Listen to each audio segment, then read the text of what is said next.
Hey, we're Blake Dolly Murder, and you're watching Fuse on Demand. Get it when you want it. I've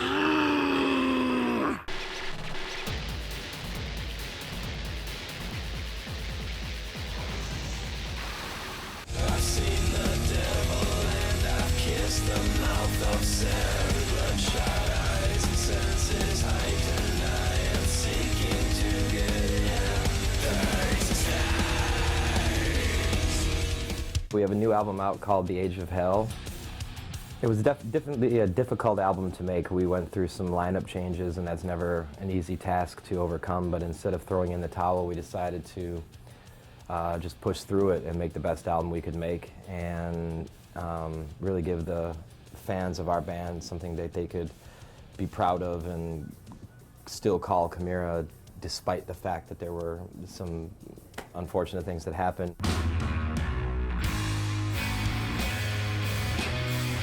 It became difficult to be in the group, mainly because of, we've gone through the ringer so many times. It's like, how much more can you take?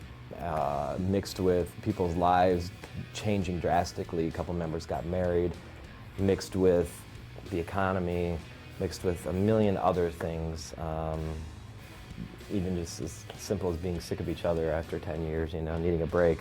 So it's better to part ways if somebody's heart's not 100% into it, and then bring in people that want to be there and are excited and want to bring something different to the table. And that, like bringing Sean in on the keyboards and vocals helps, like, wow, he's excited, so in turn I'm going to be excited, which is in turn someone else is going to be excited. People have been very accepting, and just everybody learned their parts. And I mean, we played like a 4 or 5 day show, kind of trial back in March, and that was the true test. And now this is, the ultimate show off of it all. And it's definitely seems like, just for being a fan first, the band definitely sounds really, really tight. The fans have been really accepting about the new members too, which is awesome. It's like, your worst fear is that a guy's gonna be like, oh, you're not Chris, man, what happened to that, That doesn't even happen. It's never even mentioned. It's just like, hey, there's Sean Z. Like, thanks for helping out. And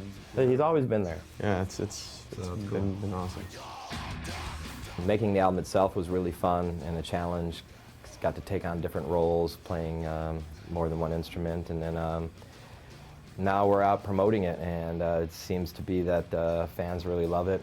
Our sound changes from album to album because we change as individuals from album to album. It's 2 years on the road, 2 years of life situations that interfere with the business side of things. There's 2 years of touring, playing, getting into different interests, listening to different music.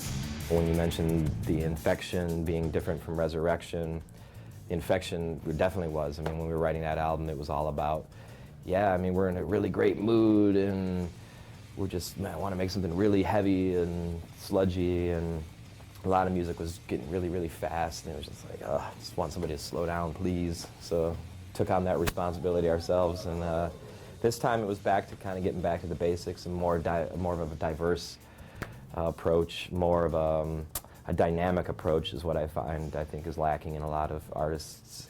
It seems to everyone wants to be a million miles an hour, just breakdown after breakdown after breakdown. So we try to bring in some melody, some space, some ethereal stuff, and just always trying to expand, but at the same time, it's who we are at that time. There's a negative backstory to almost every album except for the album The Infection, and then the touring, I guess, became the negative connotation to that album because it just got harder and harder as the economy slipped and less people were going out to concerts during all of that. So that was a really tough time too. It really knocked the wind out of our sails because it's like, whoa, we did Resurrection and it was a good album and we had a lot to prove and it sold well, and then we came out and did The Infection, and it was just like our record label crumbled, the economy crumbled, our touring was just like, oh my God, are you kidding me? Like, one more thing, but that all led up to this point, which was necessary to happen to make this album. Oh man, I mean, I didn't even realize anybody bought CDs anymore. I mean, it's, I guess, you know, that's it. You just put it out there, and putting it out for free, you know, was probably the most genius idea there is, you know, because it's all about getting the people to come to the live show. So if people haven't heard the band or have no idea, you know, just putting it in their hands, I mean, and, you know, saving them the trouble of having to download it, because you know they're going to anyways. There's still good use for record labels. I think that they help get the name out there, but I think it's just kind of a shift, like, how is this going to happen? And for me personally, I'm so much of a independent, free spirit that, like, as much as I love labels, I hate them at the same time, because, you know, I want to do, like, I just want to be in the studio now and be like, hey, let's make a song and put it out tomorrow. And there's restrictions that come about with that. So it's just a matter of time, I guess, to see what happens and where it goes and what we'll do. I don't know. I'm not thinking of that far ahead. Try to live right here, right now. Yeah, exactly.